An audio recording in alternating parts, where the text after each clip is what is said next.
Speaking of being covered in blood, though, Chad, did you guys see that the streamer gave birth on Twitch last night? How graphic was it? So, let me really quickly pull up the VOD. Because, again, I should be able to watch every single moment on stream if it was allowed to be broadcasted. And it goes deeper than that. It goes a lot deeper than that. So they did a water birth. This was their setup. This was the setup that they had. If you can't tell, this is the same pool that they use for hot tub streams. This is literally what they called hot tub streams, where they just allowed people to just get as close to naked as possible. But yeah, it was genuinely, she started stream, Fandy is her name. She started stream as her water broke, and then continued until finally, this is the moment that she is literally giving birth in the tub. Quite literally, it was an 8.5-hour stream that ends with her holding her newborn baby. And like, I got very mixed feelings on this. I got very, very, very mixed feelings on this. Because I think on the one hand, there's like the monetization aspect, like Zoe Pinkie Pie in chat is talking about. Monetizing your baby's birth is like super weird. And you know, you're like, okay, so how well did the stream go? Well, let's talk about that. This right here, this second column is average concurrent viewerships, and this is max concurrent viewerships. This is peak viewership throughout Fandy's streams over the last couple of months. You can see the date right here. It starts at June 16th. We just scroll. Okay, really good stream. It was happy 4th of July, big poggers, you know, averaging a little over 1,000 concurrents, whatever. We then get into the August 10th to 14th time, where a lot of the view bots on Twitch get deleted. And these streams mysteriously lose a little chunk of viewership. But like, honestly, it could just be a sign of the times. You're going up and down. You're doing less interested content. I looked at some of her graphs. Her graphs seem fine. I don't think that she's actually view botting, but just like a little suspicious. We're going. 3,000 concurrents. It was a baby shower stream with Miss Kiff. Okay, it's a big, you know, big event. Awesome, amazing, crazy. We're getting closer. We're getting to late September. We're getting there. Oh, that's the stream where I gave birth.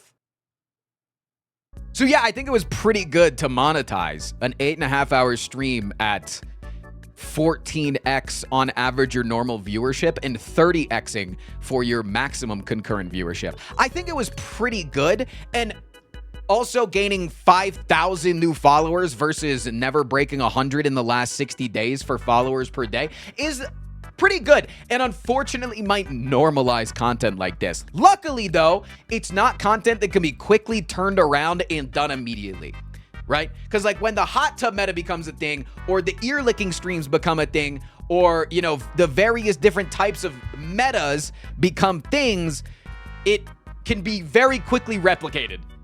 It's difficult to replicate a birthing stream. I should have done a vasectomy stream. Yeah, honestly, I should have. One in the chat, I should have done my vasectomy stream. So yeah, I think that it is on that hand, right? It's like very gross to like monetize something like that, to show something like that. That's like a vulnerable moment that a lot of people probably feel like should be a very intimate moment between you and the people that are closest to you and the close people around you. But I also, I see a lot of reasons why this was a very good stream, right? I think that there are a lot of things that are more heavily in the feminine sphere, more in the vagina-having sphere, that are supposed to not be talked about in society, right? Like, we're just getting to an era where we can talk about periods regularly, right? Like, one in the chat, if in the last 2 years you've learned what a diva cup is. They've been around for a minute, man.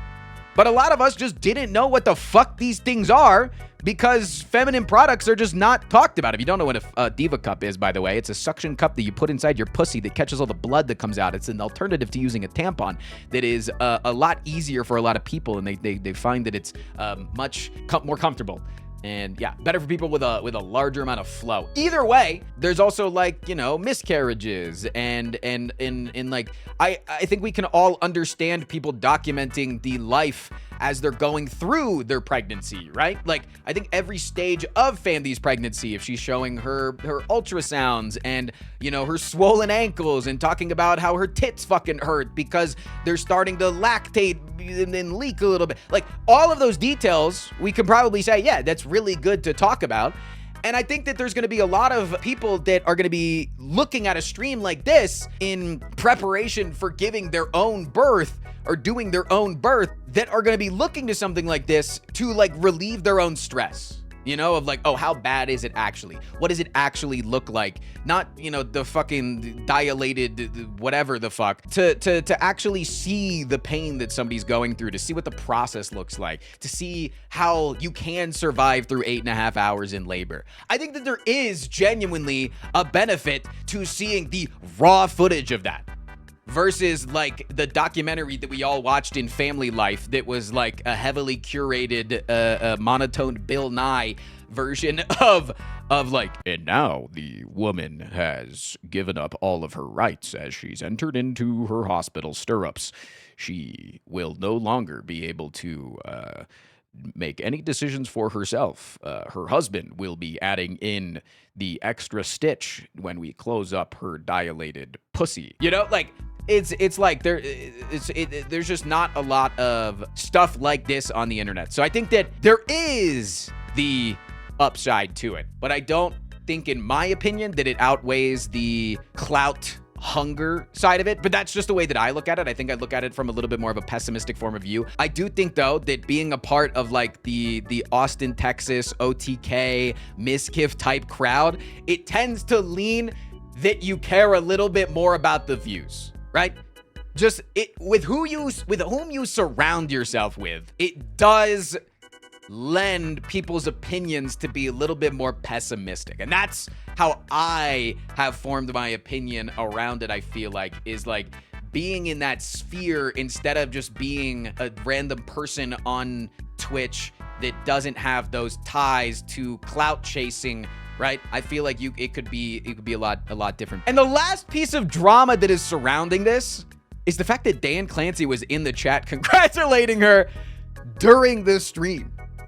I think that is so fucking hilarious. And not only because Dan Clancy was there, DJ Clancy himself, but also because this is the day before. So today, he is supposed to be testifying before Congress.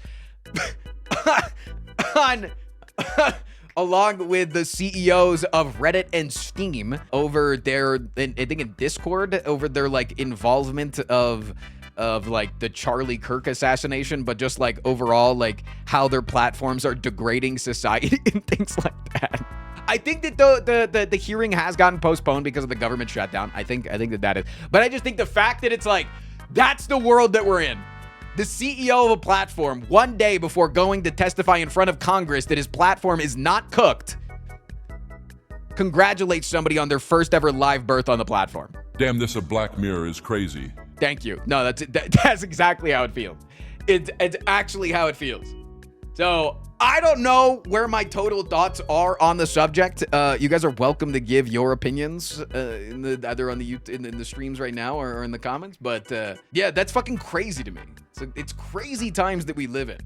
Crazy times. Also, wild to do an entire birth stream and not have a single slip. I scanned through the stream myself to see if like anybody had made any, or I scanned through the clips and like through the Reddit comments to see if anybody was like, you know, it's crazy that they allowed just like a dilated vagina on stream or some shit like that. Which again, because it's in the educational format, I would get if they did allow something like that. But I don't think that there was a slip. That's crazy. W production, man. No slips? That's bonkers. He's an arsonist on a noble quest to escape the wrath of the IRS. He's got conflicting positions in the endless fight for queer folks and